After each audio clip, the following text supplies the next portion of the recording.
샤랄라한 DJ 샤디와 함께하는 달콤한 시간. 이상한 나라의 앨리스. 네 번째 이야기. 토끼가 작은 비를 들여보내다.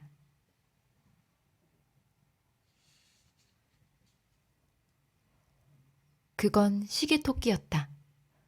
토끼는 종종 걸음으로 앨리스가 있는 쪽으로 오면서 뭔가를 찾는 듯 초조하게 주변을 두리번거렸다.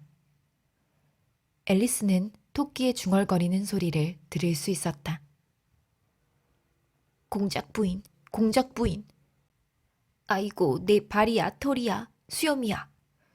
흰 담비가 나를 잡아먹듯 공작 부인이 날 처형할 게 뻔한데 도대체 그걸 어디에 떨어뜨렸을까? 앨리스는 곧 토끼가 부채와 흰 염소 가죽 장갑을 찾고 있다는 걸 알아차렸다. 마음씨 고운 앨리스도 주변을 찾아보기 시작했지만 어디에도 보이지 않았다. 앨리스가 눈물 웅덩이에서 헤엄친 이후 모든 게 변한 것 같았다. 커다란 방과 유리탁자, 그리고 작은 문도 모두 사라지고 없었다. 토끼는 이내 이리저리 돌아다니던 앨리스를 발견하고는 성난 목소리로 이렇게 외쳤다. 메리앤, 여기서 도대체 뭐 하는 거니? 얼른 집으로 뛰어가서 장갑하고 부채를 가져와라. 지금 당장! 잔뜩 겁을 먹은 앨리스는 사람을 잘못 본 거라고 설명도 하지 못한 채 토끼가 가리키는 방향으로 곧장 뛰었다. 토끼가 나를 자기 한유로 알았어. 내가 누군지 알면 얼마나 놀랄까. 하지만 부채랑 장갑을 가져다 주는 게 좋겠지. 내가 찾을 수 있다면 말이야. 앨리스가 이렇게 중얼거리며 뛰고 있었는데 깔끔하고 아담한 집이 눈앞에 나타났다. 문에는 토끼라고 새겨진 황동으로 만들어진 문패가 반짝였다.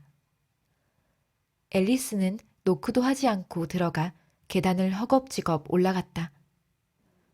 부채와 장갑을 찾기도 전에 진짜 메리앤을 마주치면 집에서 쫓겨날 수 있다는 생각에 심장이 두근두근 뛰었다. 앨리스는 혼잣말로 중얼거렸다. 정말 이상한 일이지. 내가 토끼가 시킨 심부름을 하고 있다니 말이야. 다음에는 다이나가 심부름을 시키겠는걸? 그러면 어떻게 될까 상상해 보았다. 앨리스, 얼른 이리 와서 산책할 나갈 준비를 해. 유모, 조금 후에 갈 거예요. 하지만 다이나님이 올 때까지 이 쥐구멍을 지켜봐야 해요. 쥐가 빠져나가지 않게요. 앨리스는 계속하여 상상해 보았다. 하긴 그렇게 되진 않을 거야. 다이나가 사람들한테 그렇게 명령하기 시작하면 집에서 쫓겨날 테니까. 이윽고 앨리스는 창문이 나 있고 탁자가 놓여 있는 작은 방으로 들어섰다. 탁자 위에는 앨리스가 바라던 대로 부채 한 개와 흰 장갑이 두세 켤레 놓여 있었다. 앨리스가 부채와 장갑을 집어들고 방을 막 나서려는데 거울 근처에 있는 작은 병에 눈길이 갔다. 이번에는 병에 나를 마셔요 같은 꼬리표는 달려있지 않았지만 그럼에도 불구하고 앨리스는 뚜껑을 열고 입에 대보았다. 분명 재밌는 일이 일어날 거야. 무언가를 먹거나 마실 때마다 그랬잖아. 그러니 이걸 마시면 어떻게 되나 두고 봐야지. 다시 커졌으면 좋겠는데. 사실 이렇게 작아진 채로 있는 게 정말 지겨웠어. 병은 진짜로 효과가 있었고 앨리스가 예상했던 것보다 훨씬 빨리 커지기 시작했다.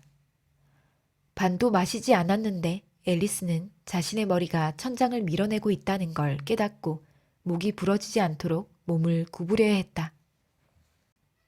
그래서 얼른 병을 내려놓고 이렇게 중얼거렸다. 이 정도면 충분해. 더 이상 커지지 않았으면 좋겠다. 이 상태로는 문 밖으로 나갈 수도 없어. 그렇게 많이 마시지 말걸. 아, 그러기에는 너무 늦었다. 앨리스의 몸은 계속 커져서 바닥에 무릎을 꿇어야 했다.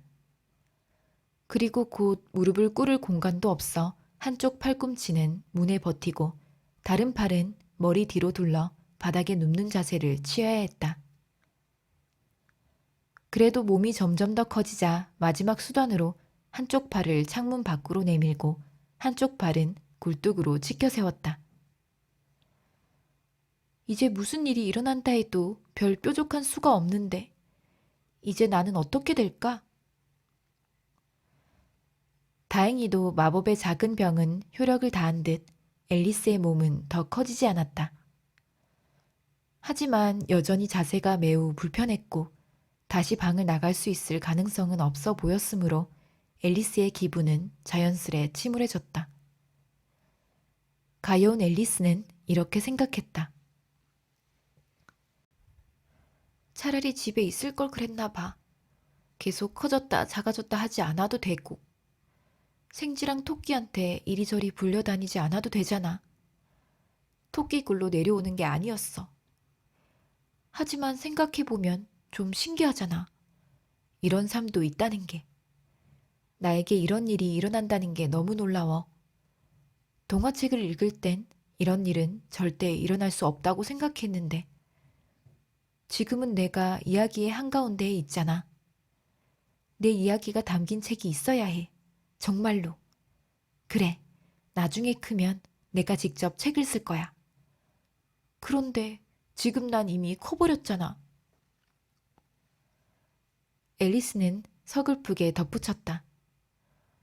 적어도 여기에 더 클 수 있는 공간은 없네. 앨리스는 생각을 이어갔다.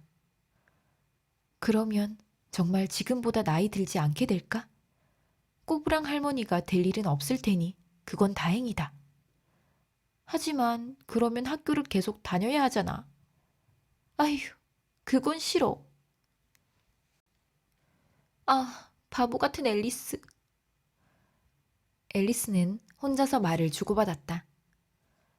여기서 무슨 수업을 들을 수 있겠어? 너를 위한 공간은 고사하고 책을 놓을 공간도 전혀 없는데. 앨리스는 계속해서 먼저 한쪽 입장을 얘기하고 다음에는 반대쪽 입장을 얘기하면서 대화를 제법 이어갔다. 하지만 잠시 후 밖에서 어떤 목소리가 들려왔다. 앨리스는 말을 멈추고 귀를 기울였다. 누군가 외치는 소리가 들렸다. 메리앤! 메리앤! 당장 내 장갑을 가져와! 그러고는 계단을 통통 오르는 작은 발소리가 났다. 앨리스는 그것이 자신을 찾으러 온 토끼의 발소리인 걸 알아채렸다. 앨리스가 몸을 덜덜 떨자 집 전체가 흔들거렸다. 몸이 토끼보다 1000배는 커졌으니 무서워할 필요가 없다는 사실을 까맣게 잊고 있었던 거였다. 이내 문 앞에 도착한 토끼는 문을 열려고 했다.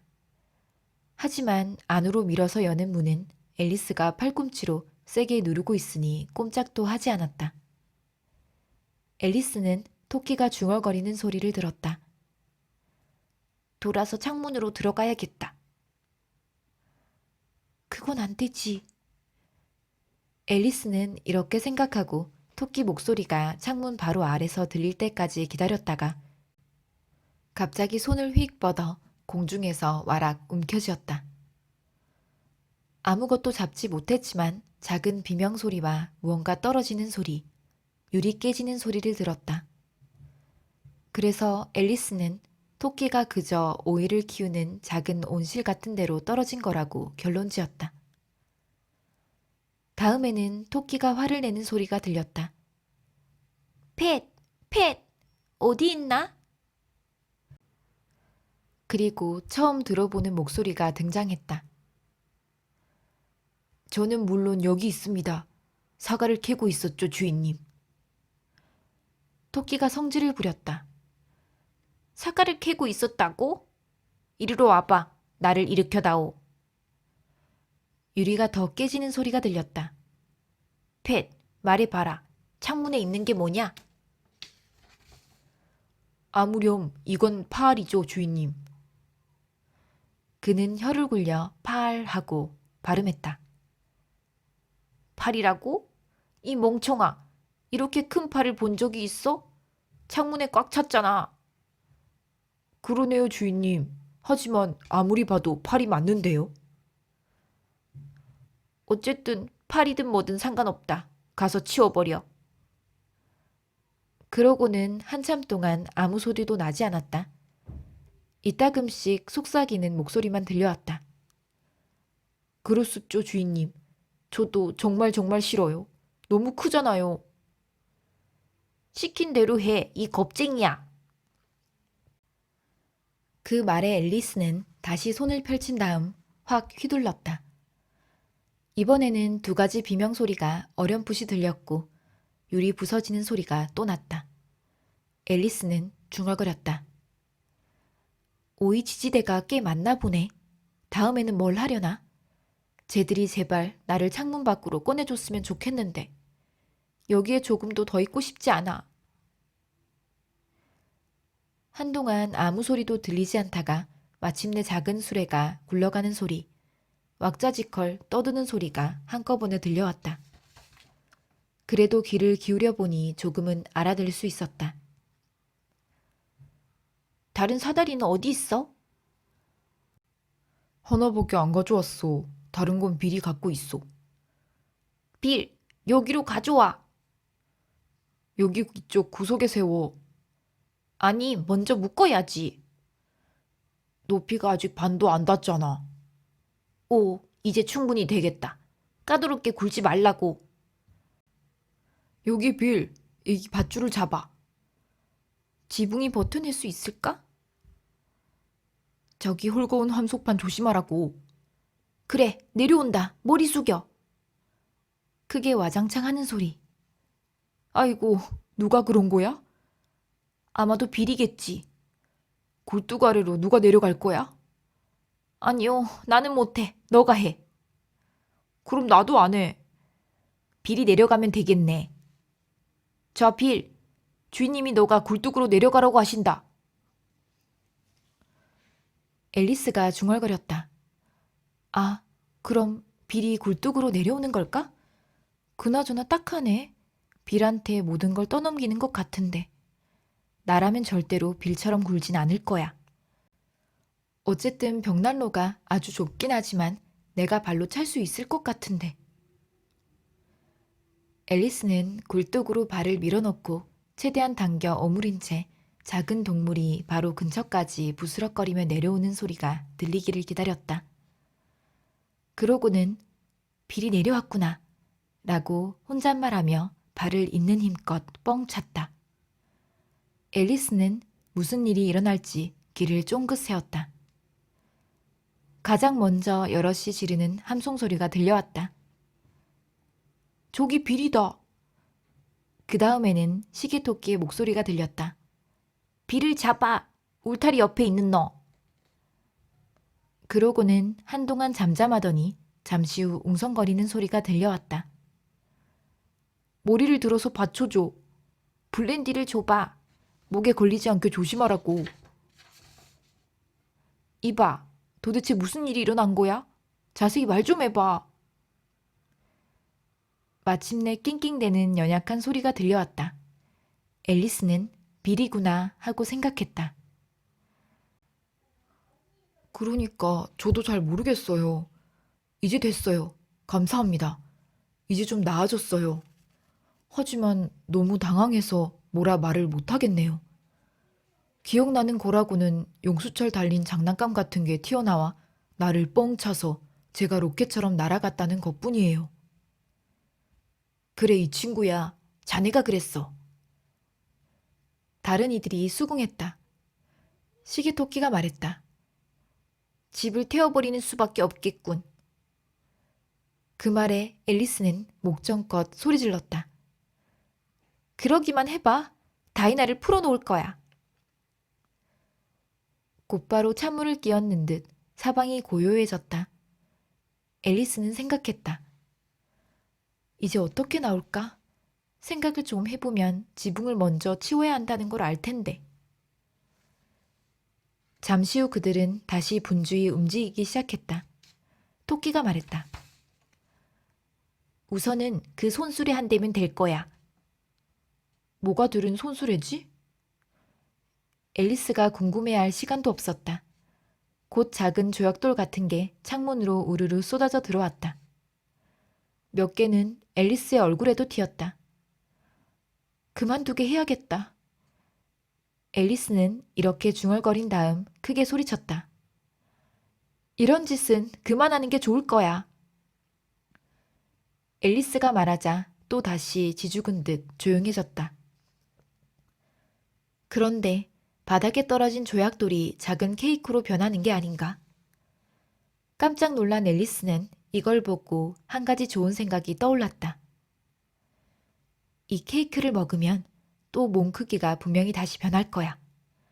더 커지지는 않을 테니 작아지겠지. 앨리스는 케이크 한 조각을 꿀꺽 삼켰다. 다행히 앨리스의 몸이 바로 작아지기 시작했다. 앨리스는 문을 통과할 수 있을 정도로 몸이 작아지자마자 집 밖으로 뛰쳐나갔다.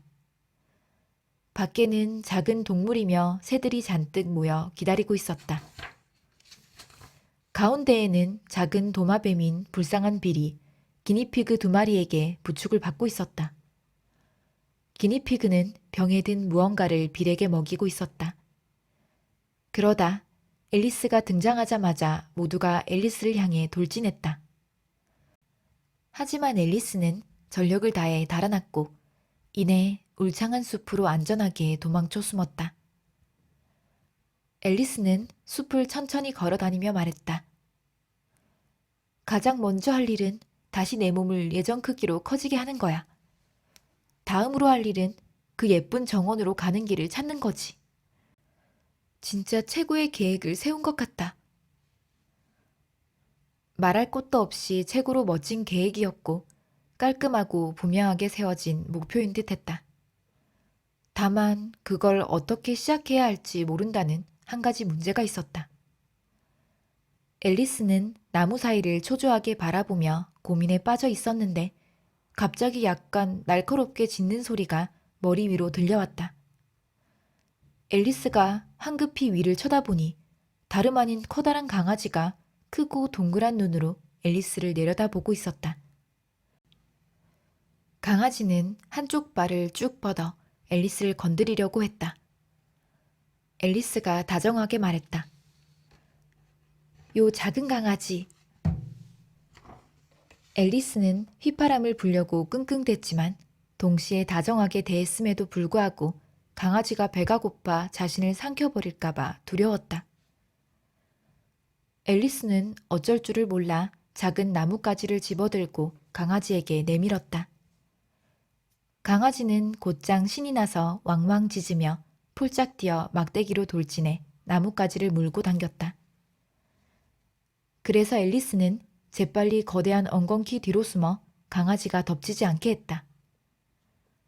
앨리스가 다른 쪽에서 모습을 드러내면 강아지는 막대기를 향해 또 달려들었고 나뭇가지를 빨리 물려고 뛰다가 대구르르 구르기도 했다. 앨리스는 이 놀이가 마치 커다란 말과 놀아주는 것과 비슷하다고 느꼈다. 그러면서도 매번 강아지 발에 밟힐까 무서워서 엉겅퀴 주변으로 다시 뛰었다. 그러자 강아지는 앞으로 아주 조금 달려갔다가 뒤로 멀리 가면서 나뭇가지를 향해 번뜩 돌진하기 시작했고 그러는 내내 목이 쉬도록 짖어댔다. 마침내 강아지는 지쳤는지 멀리 떨어져 앉아 혀를 쭉 내밀고 눈을 반쯤 감은 채로 헥헥거렸다. 도망칠 절호의 기회 같았다. 앨리스는 곧장 내달렸고 숨이 턱에 찰 때까지 달렸다. 이제 강아지가 짖는 소리는 멀리서 희미하게 들려왔다. 그래도 강아지가 얼마나 귀여웠는지. 앨리스는 작고 노란 꽃에 기댄 채 잎으로 부채질을 했다. 강아지한테 재주를 가르쳐주는 것도 좋았을 텐데. 그러니까 내 몸이 적당한 크기였다면 말이야. 아, 이런. 다시 몸을 키워야 한다는 걸 잊을 뻔했어. 어디 보자. 어떻게 해야 하나? 뭘 먹거나 마시거나 해야 할 텐데. 그런데 뭘 먹지? 당연히 제일 큰 문제는 무엇이 없다는 거였다. 앨리스는 주변을 둘러싸고 있는 꽃과 풀을 둘러봤지만 적당한 먹거리나 마실 거리가 있을 리 없었다. 마침 바로 옆에 앨리스의 키와 비슷한 크기의 버섯이 있었다. 앨리스는 버섯 아래를 살펴본 다음 양쪽을 보고 뒤를 확인해 보았다. 이제 버섯 위에도 뭐가 있는지 한번 봐야겠다고 생각했다. 앨리스는 발끝을 들어 버섯 가장자리를 잡고 위를 슬쩍 건너보았는데 벼랑간 커다란 애벌레와 눈이 마주쳤다. 애벌레는 앉아서 팔을 꼰 채 기다란 물담배를 피우고 있었는데 앨리스는 물론이고 그 무엇에도 신경을 쓰지 않는 듯했다.